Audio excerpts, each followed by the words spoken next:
Un diagrama de clases es una representación gráfica que tiene ciertas figuras y que habíamos comentado que era universal. ¿Qué hace un diagrama de clases? Bueno, realiza la abstracción de un dominio, es decir, tú llegas a una empresa y le dices, bueno, vengo a hacer un análisis de su sistema o un análisis de su producción o un análisis de su negocio, y entonces tú empiezas como ingeniero en sistemas. Hay que aclarar que como ingeniería en sistemas, esta parte es fundamental. Llegan, analizan, entran al departamento, ustedes interactúan con los usuarios. Cuando nosotros interactuamos con el usuario, entonces empezamos a analizar el problema. Entonces, ¿para qué me va a ayudar ese diagrama de clases? Pues para ejemplificar o para todo lo que me platiquen en grandote, empezarlo a hacer chiquito. Eso se le conoce como abstracción. También, ¿para qué me sirve?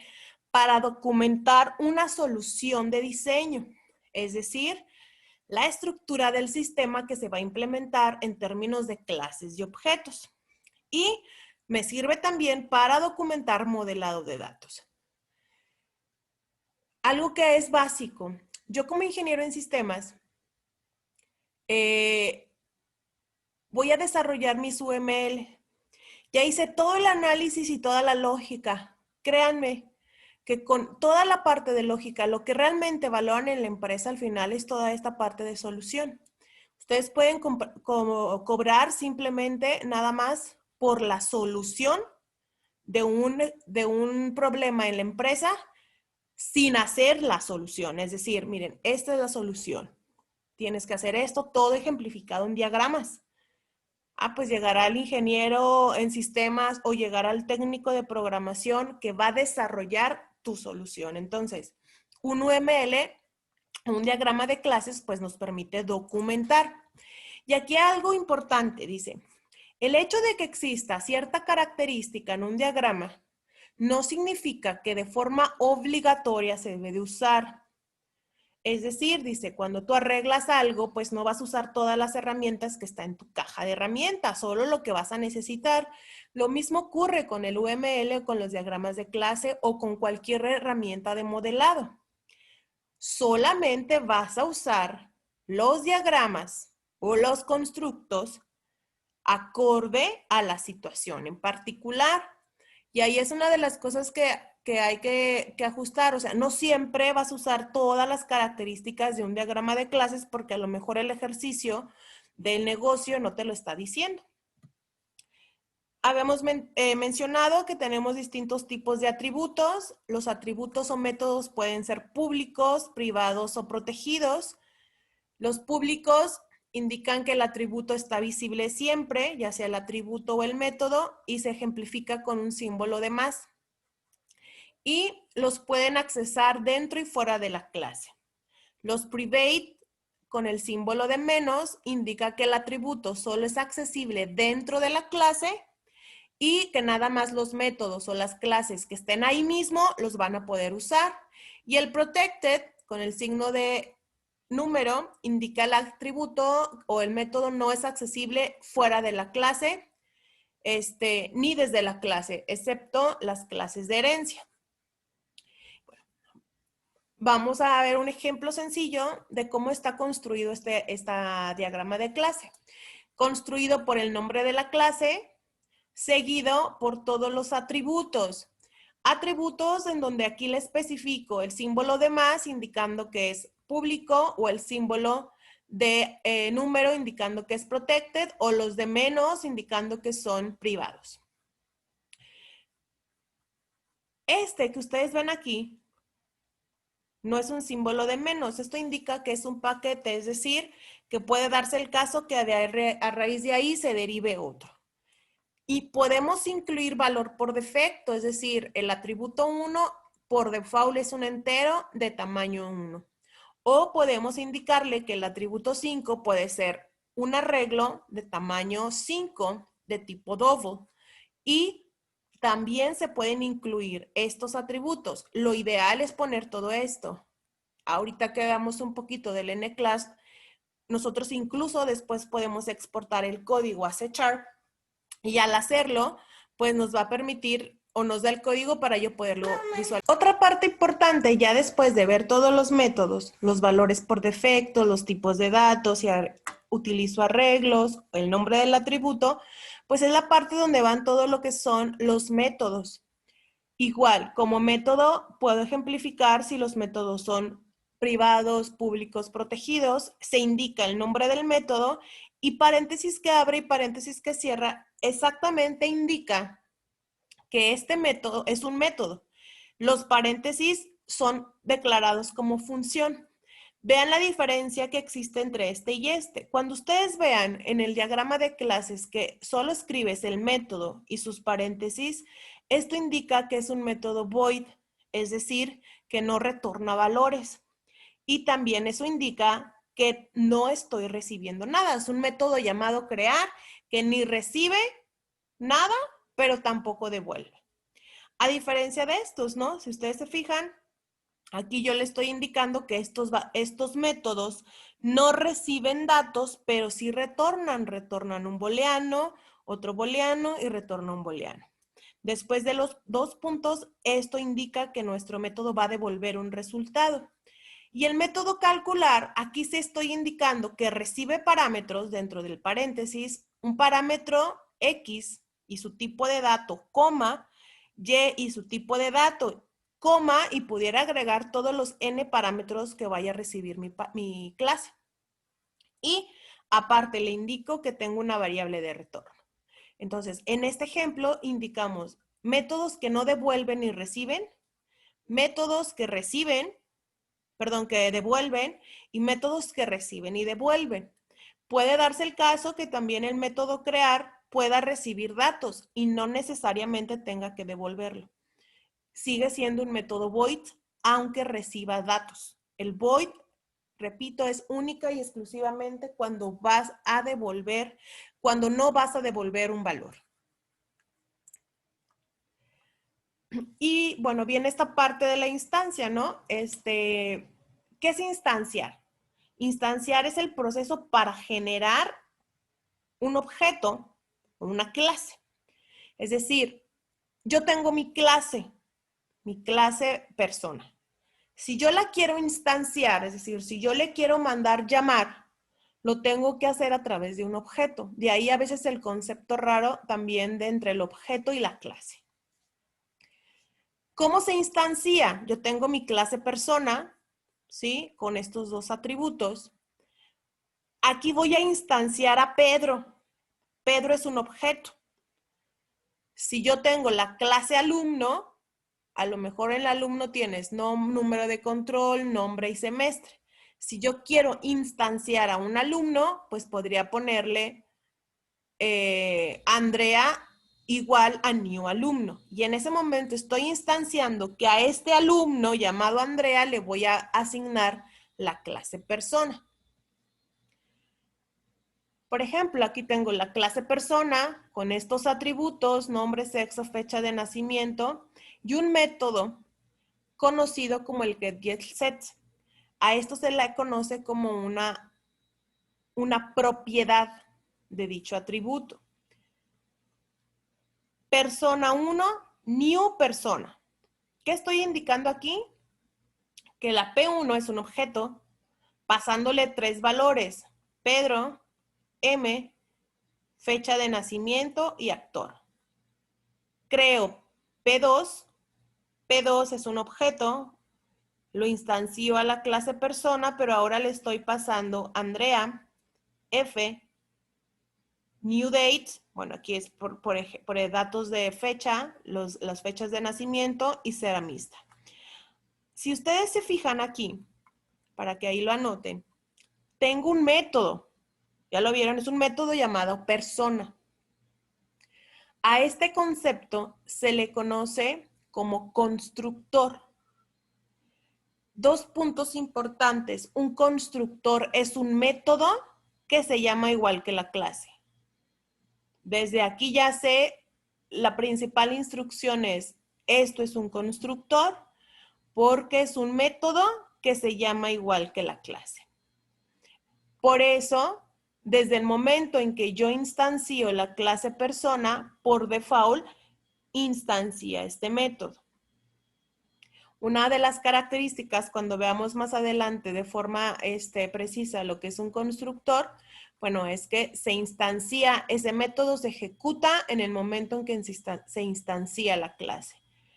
Aquí lo que estoy haciendo es crear objetos. Pedro es una clase persona con estos datos, Andrea es una clase persona con estos datos, María es una clase persona con estos datos y Luis es una clase persona o pertenece a la clase persona con estos datos. Dentro de los diagramas de clases tenemos relaciones y eso es básico en un diagrama de clases. Incluso cuando ustedes empiezan a ver fundamentos de base de datos, la parte de relaciones también es esencial.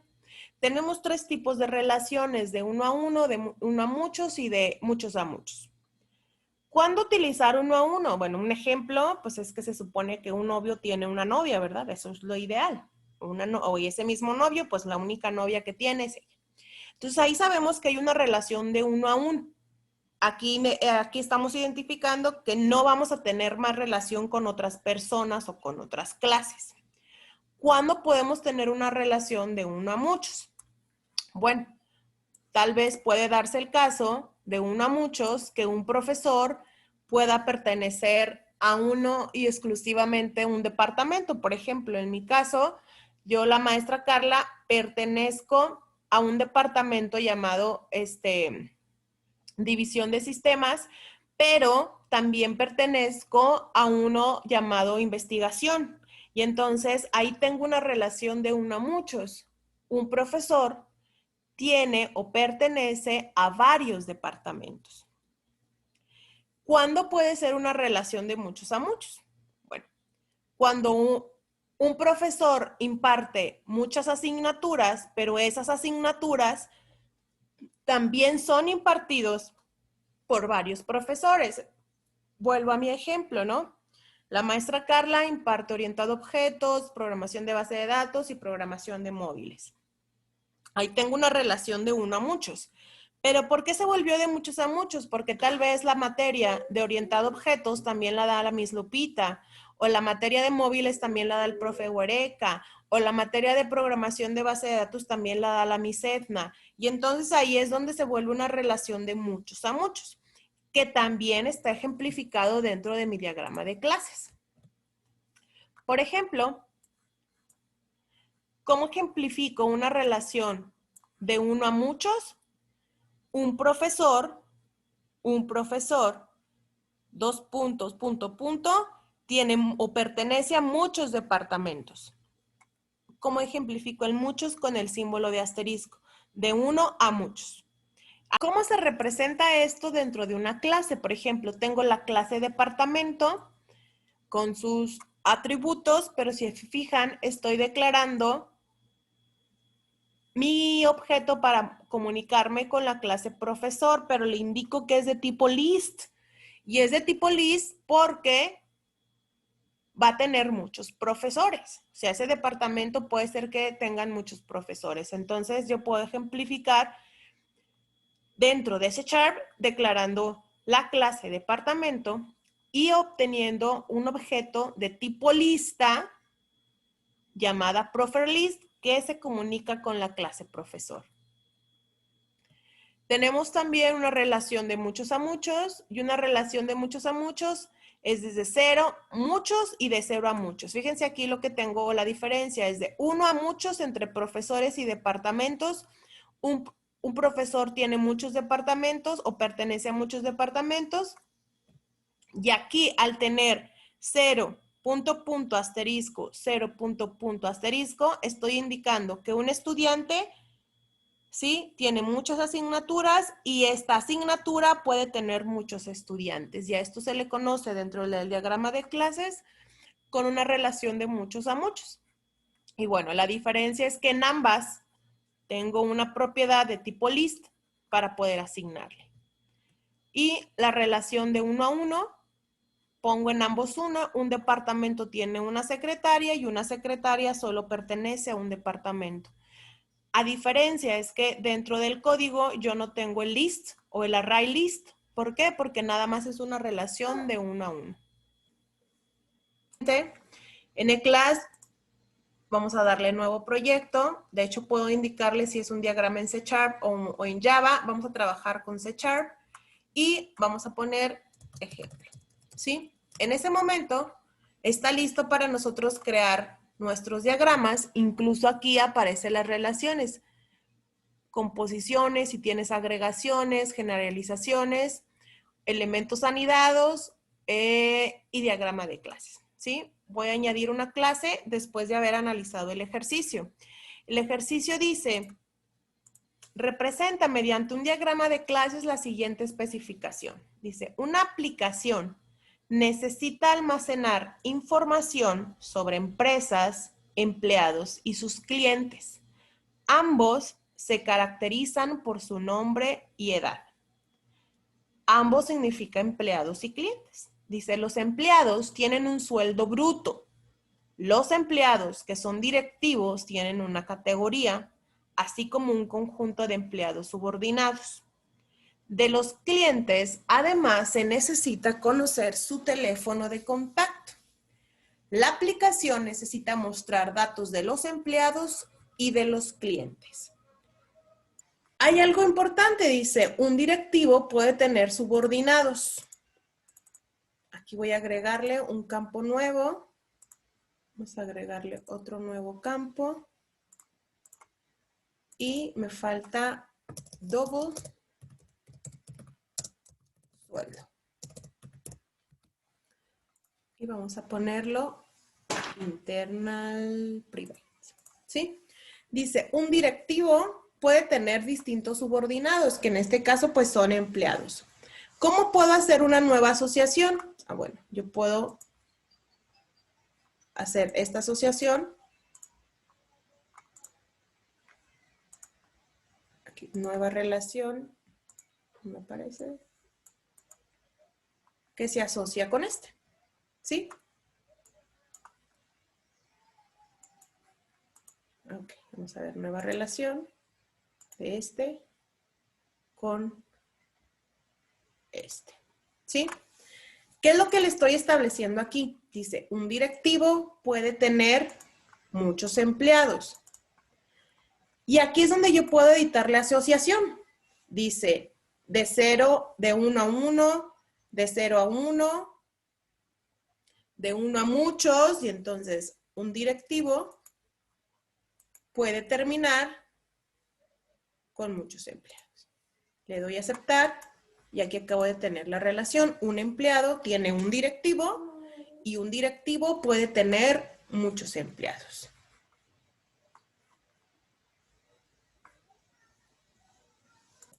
Algo importante. Aquí tengo la tabla empleado, la tabla directivo, el empleado tiene estas propiedades, el directivo tiene estas propiedades y tengo mi tabla o tengo mi clase cliente. Hay que ver que la clase cliente está bailando. Y el ejercicio nos dice, necesita almacenar información sobre empresas, sus empleados y sus clientes. Ambos se caracterizan por su edad. Obviamente no me dice qué atributos tengo en la clase empresa, pero sí me dice que necesito una clase. Y entonces yo voy a tener una clase llamada empresa, la cual va a contener empleados y va a tener clientes. Y de aquí viene un concepto importante llamado asociaciones o agrupaciones. En los diagramas de clases tenemos dos tipos de diseños, ¿no? La agregación y la composición. La agregación es una relación en la que una de las clases representa un todo y la otra representa parte del todo. La composición es una forma más fuerte de la agregación en la lista en la que el todo no puede existir sin sus partes. Es decir, a esto es una composición. Puede suceder que en una agregación un departamento forme parte de una escuela. Sí, se llama agregación porque puede darse el caso que el departamento pueda funcionar sin estar en la escuela. A eso se le conoce como agregación, que sí o sí una escuela está compuesta por departamentos, pero ese departamento pues puede subsistir en caso, o sea, no depende al 100% del todo, de toda la escuela. El departamento de sistemas no depende de todos los departamentos. A diferencia de una composición es sí o sí. Hasta la diferencia es este rombito en negro y este rombito en blanco. Un automóvil no puede existir si el motor, sin la caja de cambios y sin las ruedas. ¿Sí? Sí o sí, estos son un todo de la clase automóvil. Entonces, si yo me regreso a mi diagrama de clases, yo puedo, dentro de mi N-Class, yo les voy a decir, esta empresa está compuesta por empleados y está compuesta por clientes. Tenemos, si se fijan, nuevas composiciones o nuevas agregaciones. La lógica de negocio me puede permitir las dos. ¿Cuáles? De que sí o sí estos forman parte de una empresa y si no existe la empresa, pues no existe el empleado y no existe el cliente. Entonces, voy a hacer una nueva relación entre empresa y empleado para indicar que empresa con empleado y empresa con cliente se unen como una composición de un todo. Es decir, todo esto forma parte de mi empresa y esta empresa no puede existir si no tengo empleado y cliente. Ojo, como la relación de la composición está entre empresa y empleado, la subclase directivo sigue perteneciendo como un todo a la parte de empresa. Y entonces este diagrama de clases se ve ahora sí todo compuesto porque de alguna otra manera todos tienen relación con todos. Hace ratito solo teníamos empleado con directivo y estaba bailando mi clase cliente. Al agregar empresa, aunque no tenga identificado o aunque mi ejercicio no tenga identificado cuáles son atributos o cuáles son sus métodos, sí indica que es una clase y esta clase tiene una relación o tiene una composición con las otras clases como un todo. Y este sería entonces mi diagrama de clases de ese ejercicio, utilizando clases, atributos,